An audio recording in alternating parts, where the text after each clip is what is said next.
आज की कहानी एक ऐसे कल्ट परिवार के बारे में है जिनकी हवेली में कदम रखना मतलब खुद से मिलने की आखिरी कोशिश।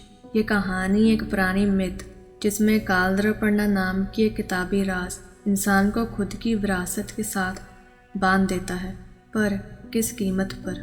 तो चलिए शुरू करते हैं कालद्रपण्णा की दास्तां, जहाँ हर चेहरे के पीछे एक कहानी छुपी है और शायद तुम्हारी भी।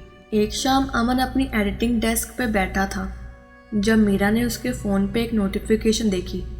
ईमेल इनबॉक्स में एक एम्बॉस्ड एनवलप था, ब्लैक फैक्स सील और फेदर मोटिव के साथ। सब्जेक्ट में लिखा था private evening gathering eight कालद्रपण्णा Haveli, you are invited. Envelope पर कोई सेंडर का नाम नहीं, बस अमन और मीरा लिखा था। ईमेल बॉडी में प्रॉमिस किया गया था एक्सक्लूसिव इनविटेशन, एंटीक आर्टिफैक्ट्स और फॉरगॉटन रिचुअल्स के लिए। एक परफेक्ट आइडिया आप दोनों के पैरानॉर्मल चैनल के लिए।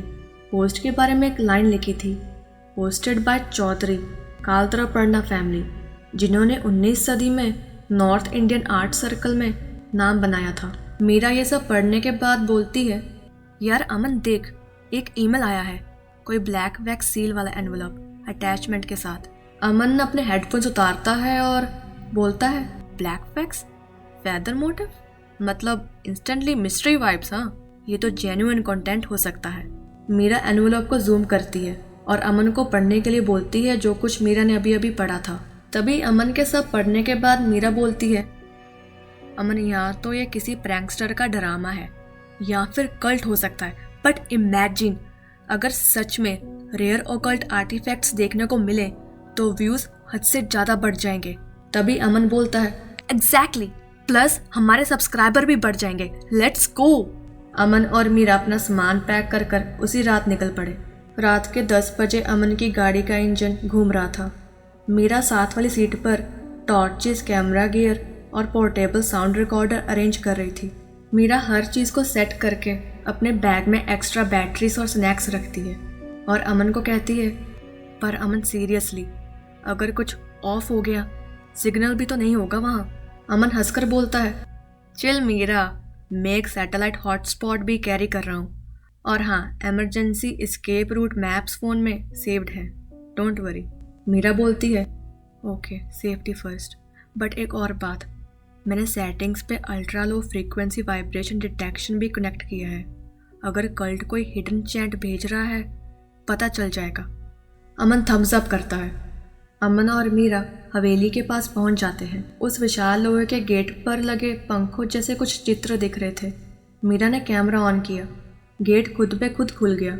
अंदर दीवारों पर काले धुएं से बने चिन्ह नजर आए। एक साया धीरे से आगे बढ़ा, चेहरे पर गंभीर मुस्कान, कपड़ों पर लाल पंखों की चुनरी।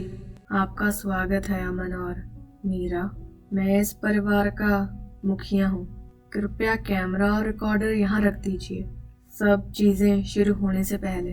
मीरा धीरे से अमन से बोली, ये कैमरे क्यों लेना चाहते हैं? इन्होंने तो खुद बोला था कि आपको कंटेंट मिलेगा। अमन फुसफुसाकर बोला, पता नहीं, ऑडियो तो हम चुपके से रिकॉर्ड कर लेंगे। भीतर का माहौल बड़ा अजीब था। महल के अंदर लो दीवारों पर विशाल मोमबत्तियाँ जल रही थी।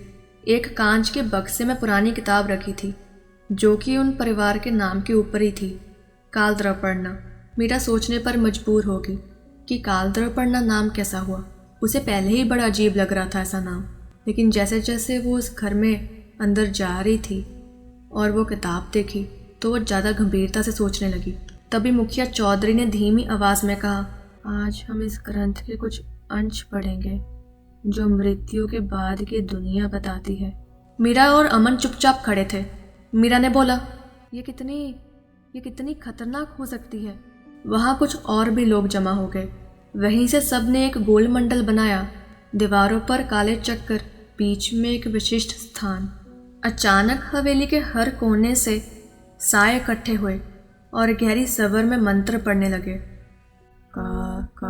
कालद्रपण्णा, कालद्रपण्णा, कालद्रपण्णा। मीरा कान दबाते हुए बोली, अमन अमन अमन अमन, ये सिर खुजल रहा है मेरा, मुझे कुछ ठीक नहीं लग रहा। इनको बोलो चुप कर जाओ, इनको चुप करवा दो प्लीज़ अमन, प्लीज़। चौधरी मुखिया ने एक छोटा खंजर उठाया और बोले, आज 2 विशेष लोगों की सहायता से हम गुप्त संसार तक पहुंचेंगे। अमन पीछे हटकर बोला, रुको, ये सब क्या है? आपने तो कंटेंट का बोला था, ये सब क्या हो रहा है यहाँ? छत से तेल का लालटेन गिरा, अंधेरा घना हो गया। मीरा चीख कर बोली, अमन भागो! जैसे ही अमन और मीरा ने हवेली के मुख्य द्वार की तरफ दौड़ लगाई, चैंटिंग और हवेली की दीवारें और जोर से गूंजने लगी।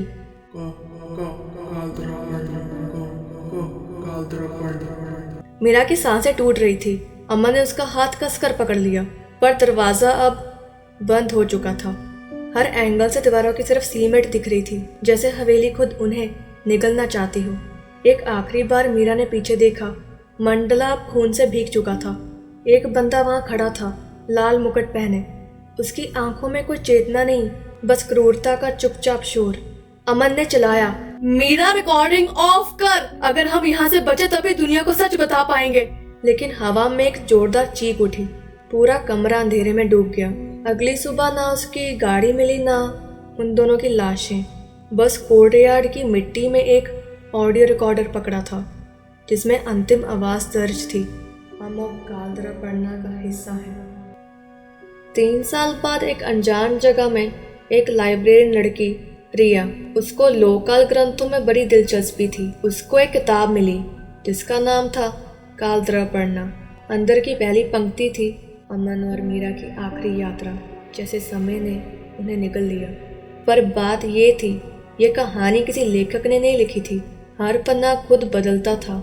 रिया ने जब पन्ना पलटा, वो आवाज़ें सुनने लगी, मीरा की चीखें, अमन की जोर से सांस लेना और धीरे धीरे मंत्र गूंजना।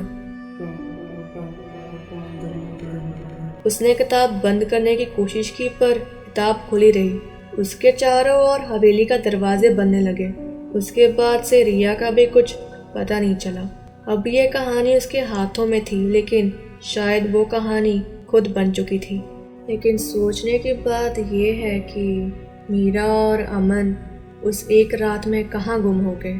उनकी गाड़ी और उनका शरीर कुछ भी नहीं मिला। और ये भी सोचने की बात है कि मीरा और अमन को ही क्यों उस कल्ट के लिए, बलिदान के लिए चुना गया था। ऐसी क्या खासियत थी उन दोनों में। और जो एक रिकॉर्डिंग मिली जिसमें आखिरी बार मीरा और अमन बोले थे, वो रिकॉर्डर वहाँ किसने छोड़ा था? और रिया को किताब लाइब्रेरी में ऐसे कैसे मिल गई, जो किताब खुद अपने पन्ने लिखती हो? क्या रिया भी चुनी गई थी? सोचिए, मैं आपको फिर मिलूंगी किसी नई कहानी के साथ। तब तक के लिए किसी का ईमेल इनविटेशन एक्सेप्ट ना कीजिएगा, वरना कोई कहाँ गुम हो जाए ये किसी को नहीं पता चलता, क्योंकि वो खुद चुनते हैं और वो सबको देखते हैं। अपना ख्याल रखिएगा, कहीं नज़रों में मत आ जाइएगा।